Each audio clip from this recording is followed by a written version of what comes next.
Hello and welcome to World Insight with Tian Wei, coming to you live from Beijing on CGTN. Coming up on today's program, a dialogue with the world's political parties is underway in Beijing, the first and biggest of its kind. What lessons could be learned from the experience of both the CPC and its foreign counterparts?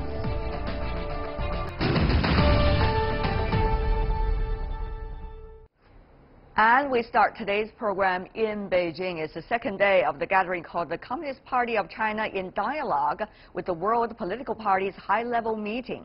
Leaders from nearly 300 parties and political organizations in more than 120 countries are on hand to discuss the responsibilities of political parties. CPC General Secretary Xi Jinping attended the meeting and delivered a keynote speech on the theme, "Work hard, hand in hand to build a better world." He called on world parties to get with the program and carried out their mission. He also expressed the willingness of the CPC to continue contributing to world peace, stability, and development. This is one of the very first high-level dialogue between the CPC and other political parties around the world. 面向未来，中国共产党 Looking into the future, the Communist Party of China hopes to strengthen exchanges with other political parties from across the world, share our experiences in party and state governance, carry out enlightened communication and dialogue, strengthen strategic mutual trust, and work with people around the world to build a community with a shared future for mankind, and strive to make the world a better place. Some representatives to the dialogue spoke about what can be learned from the CPC and China. Take a listen. I think China brings new opportunities to the world, not only through its Belt and Road Initiative, but also through the goals set during the 19th CPC National Congress. I'm also looking forward to see what inspiration China can provide to other parts of the world, from its perspective of socialism with Chinese characteristics. Parties nowadays should not only see what is happening in their own countries, but also what is interconnected throughout the world, a community with a shared destiny for mankind. Such a concept is a major contribution of Chinese wisdom.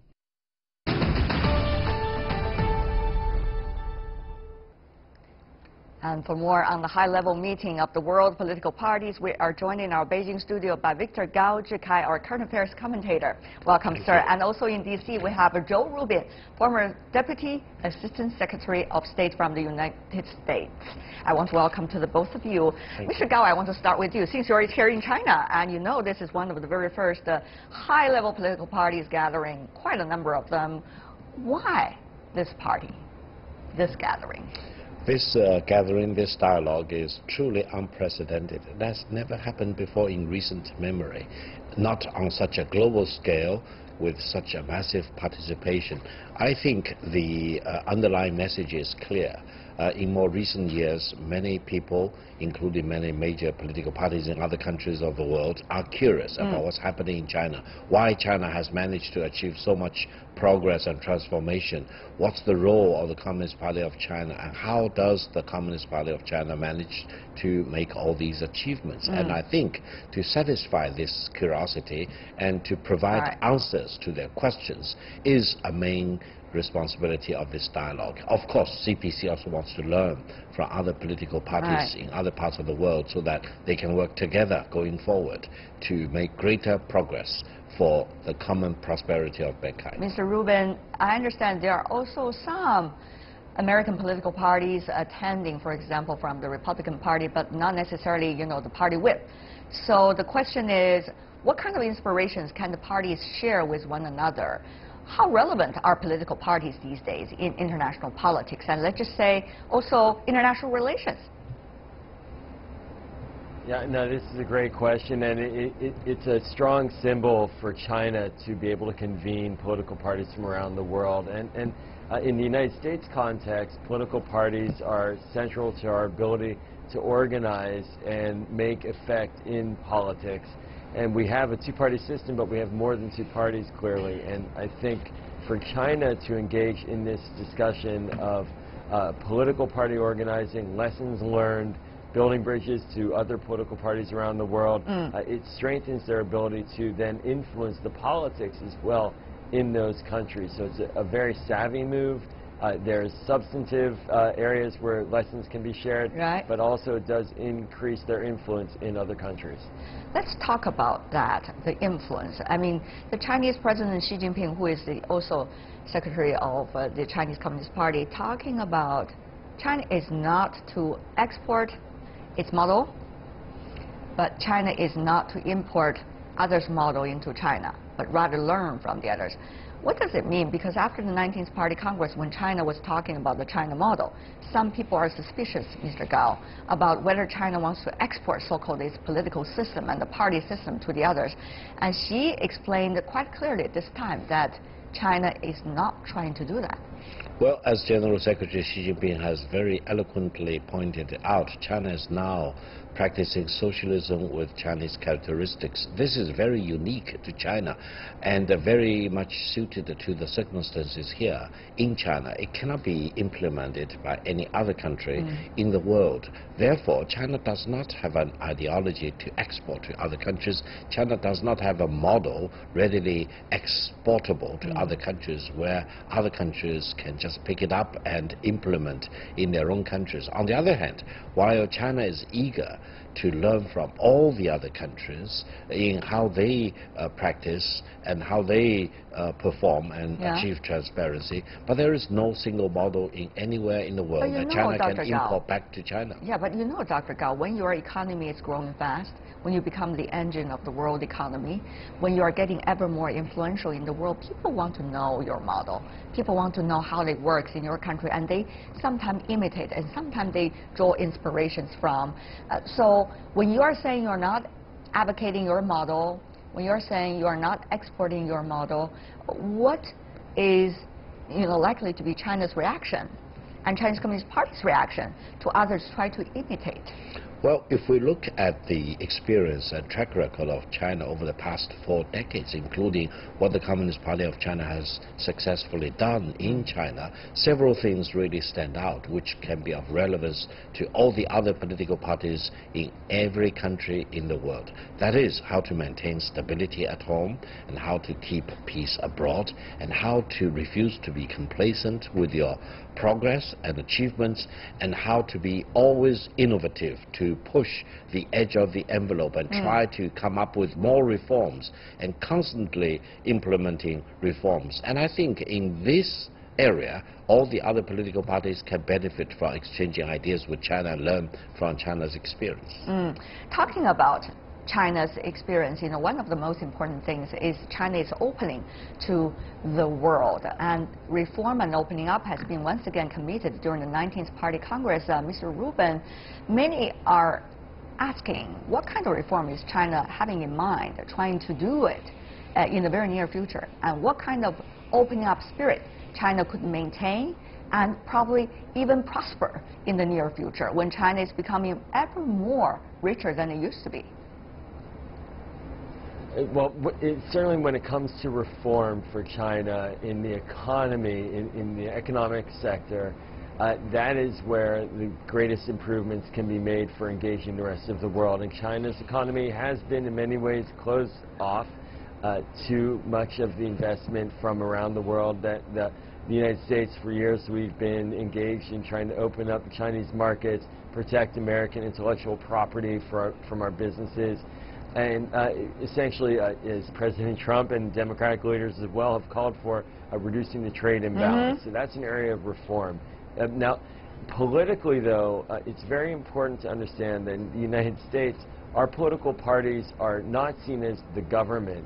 They compete for the ability to govern the government, but the government is largely comprised of a civil service bureaucracy that is not loyal to one political party. And that is going to be a challenge for China as it continues to engage other countries around the world about its model of political party activism. Many countries also do have the model of competing political parties, but an independent civil service bureaucracy that is the government, and the parties end up winning power to govern, but they are not identified solely with the government. And that's going to be a real area of reform question for China going forward. Victor, you want to respond to that? Yes, I think in addition to how the Communist Party of China has managed to make all these achievements over the past 4 decades, I think many other things can be learned by other political parties in foreign countries, including, for example, how to train the leaders and the cadres of the Communist Party of China. And the fact that this dialogue took place in the CPC Central Committee Central Party School is also very meaningful, because it is at this Central Party School that the senior leaders of China are trained very periodically. And I think every time when a senior leader needs to get a promotion, he or she need to go back to the Central Party School for retraining. And this is the key link in getting the leaders in the Communist Party of China up to date with the knowledge, not only in China, but also globally on a large scale. And the other thing, you know, a lot of things people are doing are at government level. But in China, since the ruling party has been the Chinese Communist Party for a long time, it is also becoming the backbone of the government. And therefore, a lot of things are being done in the party level. For example, anti-corruption drive. That is one interesting example. You see that anti-corruption is being done in government, but this time this is in political party. Joe, what do you make of this reality in China? And also, will this practice you see, as you observed from China's success so far, will that be another factor contributing to its potential in the future? Joe. Well, the execution of effective governance is fundamental to a country's overall development and growth and prosperity. So to have a trained cadre of political leaders who understand how to effectively run the government, to be transparent, to root out corruption, as you described, to engage the citizens who are affected by government's decisions and engage them in a way where they're getting the best ideas and implementing them in a way that works for the society. That is a really difficult feat, but trick that is. But if it's achieved, it can be a major feat for the country. And clearly China is looking at governance and trying to ensure that its political leadership can govern effectively and transparently. I will say, though, that political competition is critical to ensuring that we have good governance as well.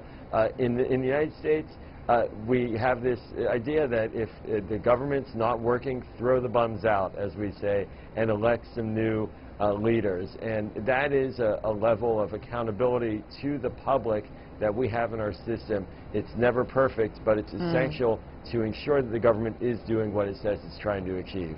Of course, over the past few years, we have also seen that party fights inside the Beltway, which has led to some in-governance, as they say. But let's put that aside, because nobody is exporting model, nobody is importing model. So it has to be one country which decides on its own political model and political party systems. Having said that, though, at this specific gathering of so many political parties, some figures showed up. Aung San Suu Kyi, for example, Dr. Gao is there. We know some of the controversy recently going on with Rohingya in the country.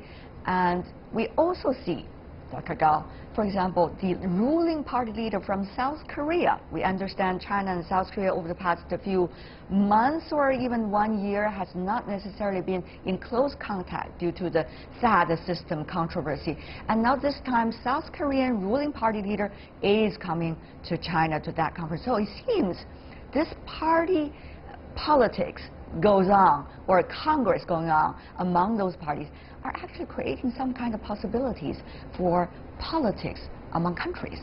Victor. Well, first of all, I think it's a very good development that Aung San Suu Kyi is here in Beijing for this very important dialogue. Myanmar itself is faced with many challenges: domestic development, how to maintain peace, how to maintain its own international status on the global stage, etc. So I think for Aung San Suu Kyi and her political party to come here to learn from how China has managed to do all these transformation and manage the stability at home and keep improving its international status on the global stage is very relevant. Now, for the South Korean ruling party, I think it's also very important, because both China and South Korea need to improve their relations, and the ruling party in South Korea will have a very important role to play in the coming years to facilitate President Moon of South Korea and the ruling party government in South Korea to continue to improve its relations, both political as well as trade and economic relations with China, because it's mutually beneficial. It's good for China as well as for the Republic of Korea. Joe, you probably have noticed that since the 19th Party Congress, the Chinese president, both as the president of the country and also general secretary of the Chinese Communist Party, the ruling party, has been quite active internationally for different kinds of organizations, meetings in China, party gatherings, as well as some of the former and incumbent leader meetings taking place in China, trying to explain to the rest of the world what China has in mind and what he, as top leader in China, has in mind, how important it is for the international community to get a clear idea and an exact idea of what China really wants to accomplish.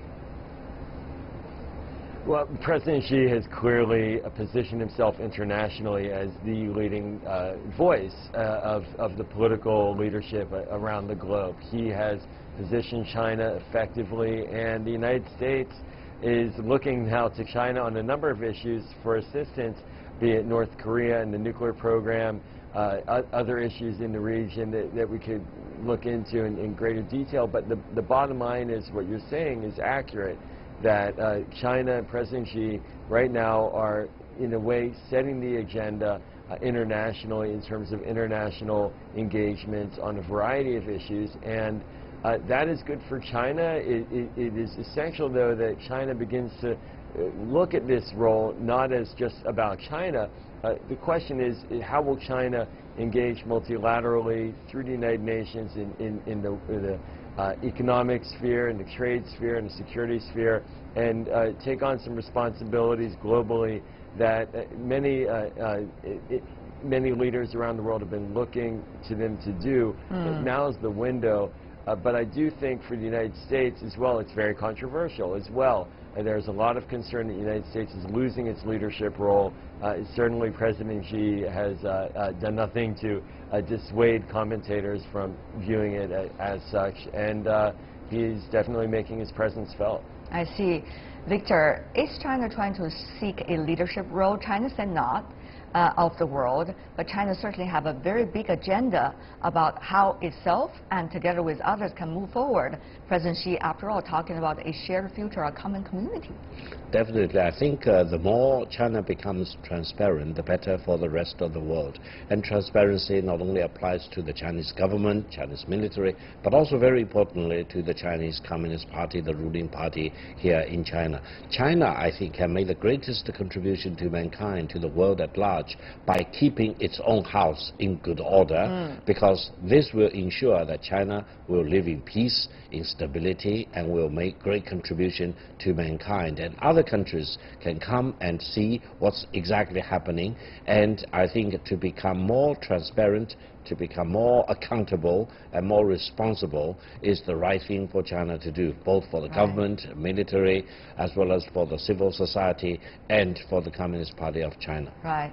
When I was talking to both of you gentlemen, I was looking also at the Christmas decorations in front of the White House, right in your background there, Mr. Rubin, right there. Certainly this is almost the end of the year, the Christmas season and the New Year season coming. So it is wonderful to have people from very different political parties from all over the world to gather together, have a big gathering. Hopefully they're going to seek some experience and inspirations from one another.